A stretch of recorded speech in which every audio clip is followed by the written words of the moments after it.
ഞാൻ ആദ്യമേ ഏട്ടനോട് പറഞ്ഞു കരയുന്നു ഈ പ്രാവശ്യത്തെ ബർത്ത്ഡേക്ക് ഒട്ടും ആർഭാടങ്ങളോ ആഘോഷങ്ങളോ ഒന്നും വേണ്ട, സിമ്പിളായിട്ട് മതിയെന്ന്. അതുകൊണ്ട് തന്നെ പ്രത്യേകിച്ച് നമ്മളൊരു പ്ലാനിങ്ങോ കാര്യങ്ങളോ ചെയ്തിട്ടുണ്ടായിരുന്നില്ല. 19-ാം തീയതി ഷോപ്പ് ഓപ്പണിംഗ് ആയിക്കാൻ അന്ന് രാത്രിയാകുമ്പോൾ അച്ഛനും അമ്മേൻ്റെ ചിലവുണ്ടായത് ഷോപ്പ് ഓപ്പൺ ചെയ്തതിൻ്റെ. അപ്പോൾ പിന്നെ വല്യച്ഛനും പാപ്പനും കുഞ്ഞനും അങ്ങനെ നമ്മുടെ ഫാമിലിത്തെ എല്ലാവരും കൂടി പുറത്തെല്ലാം പോയി ഫുഡൊക്കെ കഴിച്ചിട്ടുണ്ടായിരുന്നു കേട്ടോ.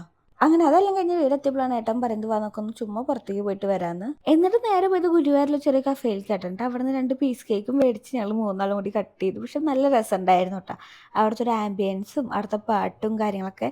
പിന്നെ എനിക്ക് ഭയങ്കര സന്തോഷം തോന്നിയത് ഒരു ക്ലോസിങ് ടൈം ആയിരുന്നു ഞങ്ങൾ എത്തുമ്പോൾ. ആ ടൈമിൽ എൻ്റെ ഫ്രണ്ട് വിളിച്ചിട്ട് എൻ്റെ ബർത്ത്ഡേ വിഷ് ചെയ്യാനെ കേട്ടിട്ടാട്ടോ അവർ പറഞ്ഞത്. എന്നാൽ പിന്നെ നിങ്ങൾ മടങ്ങി പോവണ്ട, കേക്ക് കട്ട് ചെയ്തോന്നൊക്കെ.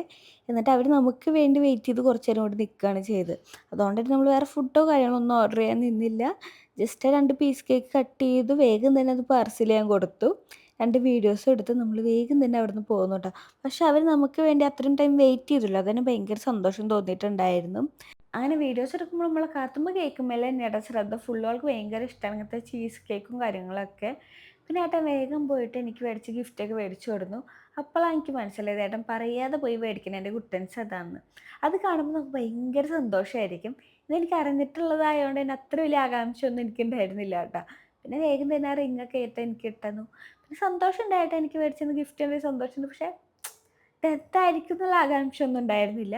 അതേപോലെ തന്നെ ഒരു മൂക്കുത്തിയും മേടിച്ചിട്ടുണ്ടായിരുന്നു ട്ടോ. അത് ഞാൻ തൽക്കാലം കാത്തുമ്മേടെ കയ്യിൽ കൊടുത്തോളൂ സന്തോഷത്തിന് വേണ്ടിയിട്ട്. പിന്നെ നമ്മൾ നേരെ വീട്ടിലേക്ക് പോരുകയാണ് ചെയ്തത്. വരുന്ന വഴിക്ക് കാത്തുമ്മ നല്ല ഉറക്കമായിട്ടുണ്ടായിരുന്നു. പിന്നെ അവളെ വിളിച്ച് ശല്യം ചെയ്യാൻ നിന്നില്ല. ഞങ്ങൾ വേഗം കിടന്നുറങ്ങി ട്ടോ. കാരണം നാളെ നമുക്ക് വർക്കുണ്ട്. അപ്പോൾ എന്തായാലും ഇന്നത്തെ ഇവിടെ എത്രയ്ക്കുള്ളൂ. ബായ്.